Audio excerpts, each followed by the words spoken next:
fellow viewers, welcome to our program on immigration and legal affairs.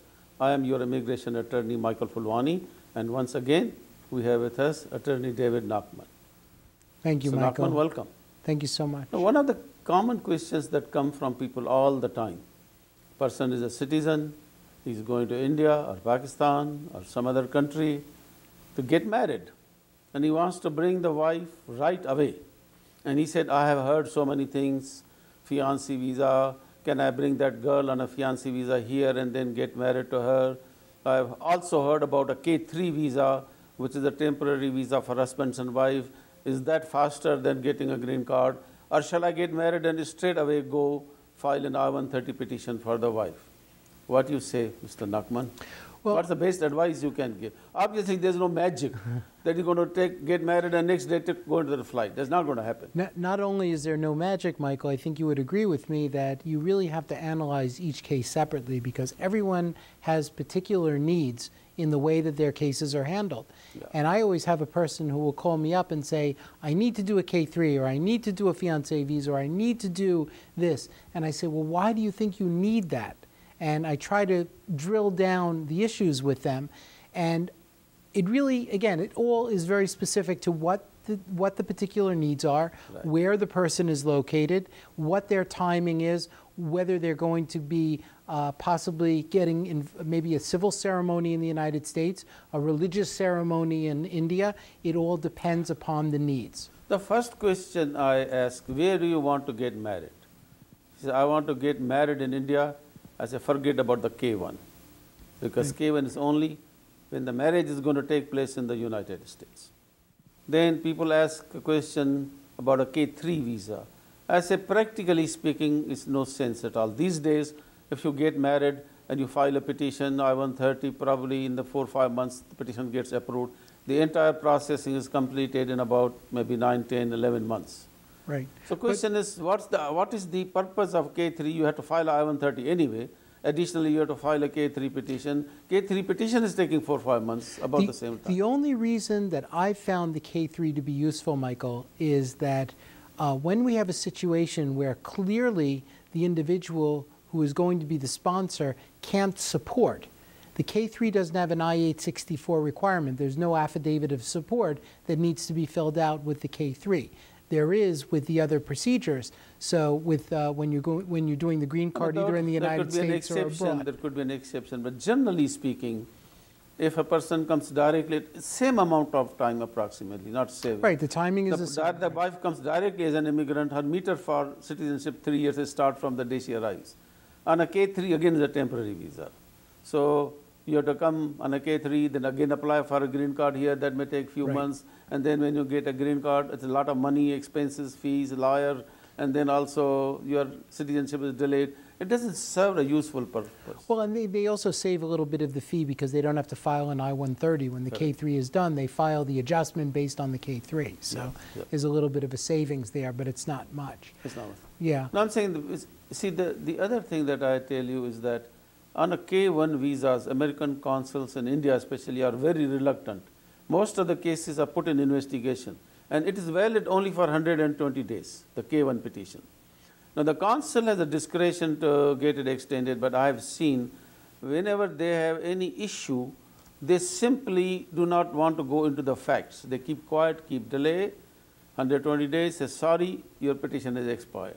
Go file again. Well, Michael, you and I have collaborated on several cases of that exact nature, where there were K1s which have come under investigation, and I think that your advice, as my advice, is, well, why do the K1? Just go over and marry her. Exactly. Marry her, get it over with, and then you can initiate the process. Come back, file the I-130, and do the green card through the U.S. consulate abroad. Just seems to make a lot of sense. Absolutely. And it's probably what's going through the mind of the consulate official, too, is why not just get married? Every case, every K1 case, they ask the question, why you don't want to get married in India? Why? So let's say a Patel, a religious marriage that takes place in India. Both families normally want to have a big marriage in Gujarat, for example. So they don't want to do that. They don't want the family to be there, right? They just want a fiancé visa. Unfortunately, they apply for a fiancé visa, but they do the marriage anyway. And consul comes to know about that. Not only denies the K1 visa, he charges them with fraud. So it's not a good advice. Right. No. So, okay, something so what's the best way? What do you think? What is the best way to do this case? I'll tell you the best way. You want to bring her with him. Let us say the wife is qualified. She has a bachelor's, master's degree, right? And there's an employer that can file an H1 petition for her. So he goes, gets married, and simultaneously before going, he does an H1 for the wife. Doesn't matter, even if she's married to a green card holder or citizen. Right. Doesn't matter. H1 council will. It's a dual intent visa, so there's no issue. No issue. So get H1 and come, and that's it. And then you do the adjustment here. Right. Exactly. No problem. Yeah. And in terms of the best process, and we agree when we're doing marriage cases where a foreign national from any country is marrying a U.S. citizen, what we do is we try to simultaneously file the I-130 and the I-485 here in the United States. And then what we do is that case rolls out in our district. It's very, very quick. Our district happens to be one of the most efficient in the country, and the process takes about 3 to 4 months, which is terrific. And within, actually what seems to be happening here is that the individuals get the green cards even before they get their employment authorization documents. Yeah, So- but some people ask the question, can my wife come on a visitor visa and then you do what you said, I-130, 485? To start with, that question has a preconceived intent. Obviously, we cannot tell them that, yes, get a visitor visa. What does preconceived intent mean? Preconceived, the person already has made up his mind. He's really not coming to visit. He's coming to get married and stay here and not go back. Exactly. And if the consul knows that, he would have denied the visitor visa, but he lied in order to get the visitor visa come sooner. Right. Then the immigration service, they come in and file within a month. The adjustment application is denied. Many cases, they will say, do you had a preconceived, pre-planned Exactly. intent? So you committed fraud and you misusing your visitor visa. So you're saying, Michael, that if the marriage takes place within a certain period of time after the entry, then it's almost like that there is that's like a fraud rule. Exactly. Okay. There's what we call technically a 30, 60, 90-day rule, the Department of State rule. The consul knows, the immigration knows that I've any heard of marriage it. within 30 days they say it's clearly intent. That's 60 great. days, maybe not. Little less. 90 days generally not, but they could still do. After 90 days, you got free. Right. So what it is that the intent that's associated with the underlying visitor's visa is allowed to fade over time, from the 60 to the 90 days. Yeah. Correct? So basically, there are some of the ways that they can get married and bring the wife together or within a short period of time. But if there are no other options, I will say straight away, file an I-130 and bring the wife for husband and green card. Exactly.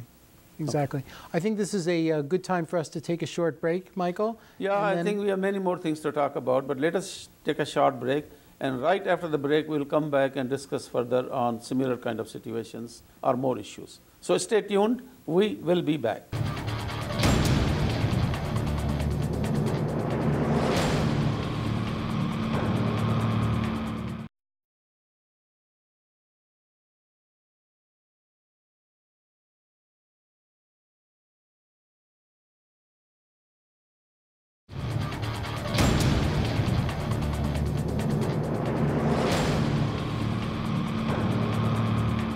Welcome back. Just before the break, we were talking about how a U.S. citizen goes to his home country, gets married, and try to bring the wife or the husband as soon as possible. Now, you have some more issues that you want to talk about in today's program. Well, for some strange reason, Michael, this week a lot of the viewers had sent in some interesting questions about the I-864. Oh, before that, I want to ask you Yes, a question. sure. Sorry. That's on okay. the same subject.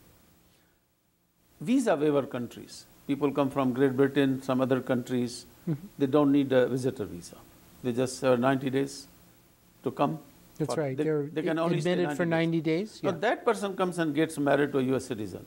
Can he adjust? Because we had a lot of difference of opinion in the past, but now I think it's okay. It's a great point, Michael. Actually, the case was called Bradley. Yes, That was the right. Bradley case here in the Third Circuit. And in the Bradley case, what had happened was that individuals who had come in on visa waiver and then who had overstayed filed for adjustment. And what happened was that they had said that those individuals could not file for adjustment if they had overstayed the 90 days on the visa waiver. So that's what the case stood for. It turned out later on that the case was reversed, or I think counsel took a position that those people were properly admitted and could in fact adjust their status here in the United States. So it is okay now, I mean, that can work out here. As far as we know, everything is A-OK. And it was kind of interesting because in New York, you had a completely different holding than you did in New Jersey. New York, they were saying even though you had overstayed those 90 days, you could adjust. In New Jersey, they were holding all of those cases in abeyance. And that was very frustrating. But finally, apparently, they did the right thing. District council properly advised the adjudicators, and they were able to move forward with those cases that were held in abeyance. So now let us go to the 864 issue. The 864 issue. Well, the 864 issue is very close. What is 864? Well, thank you very much for reminding me, because Michael and I, of course, as immigration lawyers, we just naturally blurt out these numbers and words, and we assume that the viewers know what that's about. So sometimes we have to take a minute and go back and just explain. The I-864 was it's the new affidavit of support. When I say new, it was implemented back in 1996 under the immigration, IRA was the name of the law. And what it did was it gave more bite to the affidavit of support. The old affidavit of support wasn't a legally binding document. The I-864 is. And the I-864 basically is that a sponsor says that they are going to provide support for the individual that they're supporting until such time that they can be credited. I think the background of that is that the purpose is that one should not become a public charge. Exactly. It's all about public charge. That's exactly right. Public charge, to satisfy the public charge requirement, they want somebody, it doesn't have to be a family member, even a friend or somebody can execute the 864. That's right, as long as they're able to show the income. Joint sponsor, remember, right. The principal 864 has to be done by the petitioner. Correct. The husband filed for the wife, it has to come from husband. Father filed for the son, daughter, it has to come from the father. Right. But let us say the income is insufficient. And you have to explain what do you mean by insufficient income. Then a joint sponsor, which could be a friend, relative, anybody, can execute a separate 864 pay. That's correct. And satisfy the requirement of a public charge. That's right. And if an individual, before you look to a sponsor, obviously a sponsor is definitely an option, another thing to do is look at your tax returns and make sure that you declared all of your income, because there, sometimes not all of the income is declared. So work with your accountant, and in certain circumstances, you may be able to go back with your accountant and amend your tax returns to make sure that the appropriate amount of income for your record is included, absolutely. And we found that some errors have been made, and where clients have gone back and re-looked at their income, they've been able to come up to the level of support that's required by the U.S. Department of Health and Human Services on these I-864 forms. You want to hear an interesting story? Tell me. Many, many, many years ago, when IRA came, the 864 was just introduced. We got a clarification very clearly that it can be a friend, it could be anybody. And I was on my annual tour to the consulates, and one of the consulates, the deputy consul, chief, number 2, we had a discussion on that. He says, no.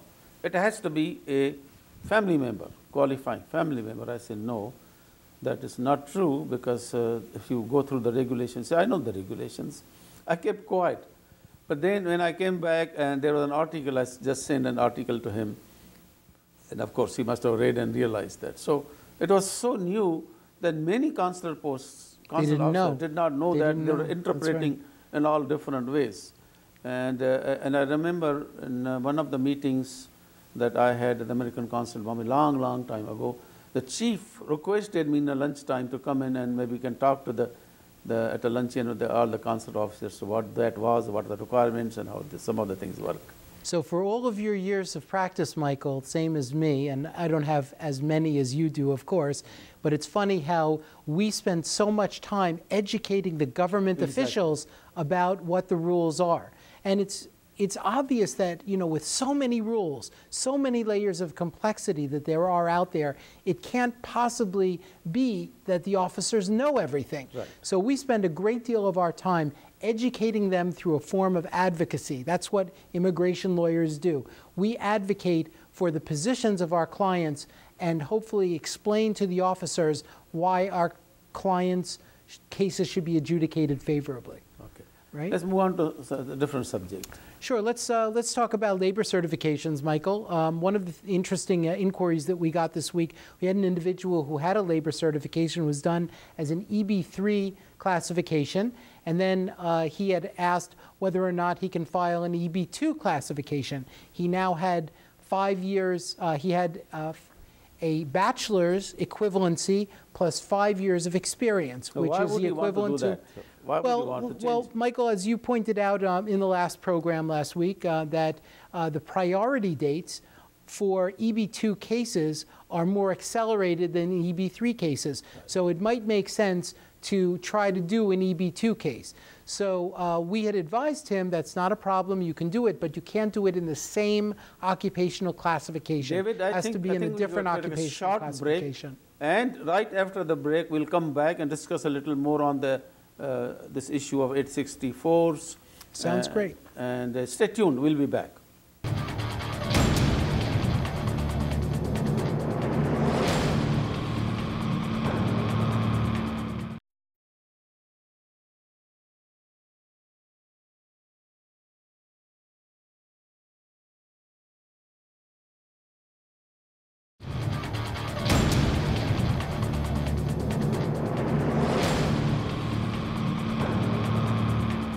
Welcome back. Just before the break, David and me, we were discussing about changing from a EB3 category to EB2 because the waiting time under EB2 is much, much less. I would say you can figure out maybe 2 to 3 years for a waiting period in EB2 as That's against 6 to 7 years or more in EB3. That's But right. that cannot be done by every person under every circumstance. There are certain requirements, there are certain considerations. Every case has to be analyzed separately, and especially when you're filing 2 labor certifications, if it's with the same employer, you have to be very, very careful, as I mentioned before, Michael, that it can't be in the same occupational classification.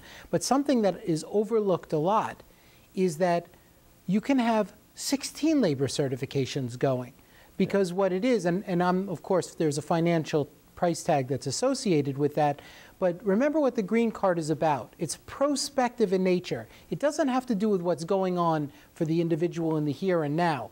Their status presently is governed by H-1B or L or O, whatever their non-immigrant visa status is.